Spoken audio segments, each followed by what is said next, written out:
বিসমিল্লাহির রাহমানির রাহিম। সূরা আল হুজুরাত, আয়াত 13।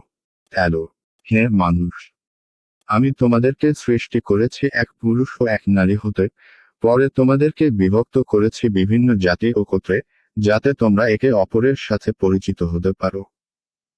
তোমাদের মধ্যে ওই ব্যক্তি আল্লাহর নিকট অধিক মর্যাদা সম্পন্ন যে অধিক মুত্তাকী। আল্লাহ সবকিছু জানেন, সবকিছুর খবর রাখেন। আয়াতের তাফসীর। হে মানুষ, আমি তোমাদেরকে সৃষ্টি করেছি এক পুরুষ ও এক নারী হতে, এক পরে তোমাদেরকে বিভক্ত করেছি বিভিন্ন জাতি ও গোত্রে, যাতে তোমরা একে অপরের সাথে পরিচিত হতে পারো।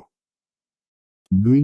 তোমাদের মধ্যে ওই ব্যক্তি আল্লাহর নিকট অধিক মর্যাদা সম্পন্ন, যে অধিক আল্লাহ ভীরু। 3. আল্লাহ সবকিছু জানেন, সবকিছুর খবর রাখেন। 1. অর্থাৎ আদম ও হাওয়া থেকে। অর্থাৎ তোমাদের সকলের মূল একই। তোমরা সকলে একই পিতা মাতার সন্তান। অতএব কারো কেবল কুলমান ও বংশের ভিত্তিতে অহংকার করার কোনো অধিকার নেই। কারণ সকলের বংশ আদম আলাইহিস সালাম এর সাথে গিয়ে মিলে যায়। 2. হলো এর বহুবচন। জাতি বা বিরাট গোত্র।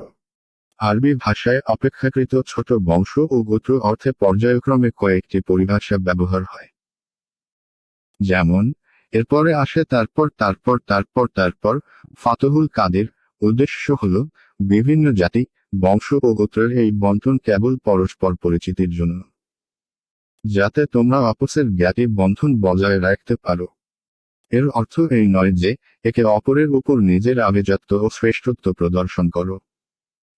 যেমন দুর্ভাগ্যবশত আজকাল বংশ ও আভিজাত্যকেই শ্রেষ্ঠত্বের ভিত্তি বানিয়ে নেওয়া হয়।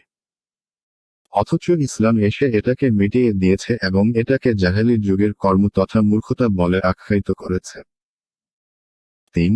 অর্থাৎ আল্লাহর নিকট মর্যাদা ও উৎকৃষ্টতার মাপকাঠি এমন বংশ, গোত্র ও আভিজাত্য নয়, যা গ্রহণ করা কোনো মানুষের এখতিয়ারেই নেই, বরং মাপকাঠি হল আল্লাহভীরুতা, যা অবলম্বন করা মানুষের ইচ্ছা বা এখতিয়ারভুক্ত।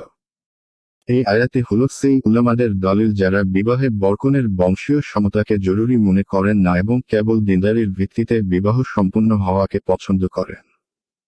ইবনে কাসির।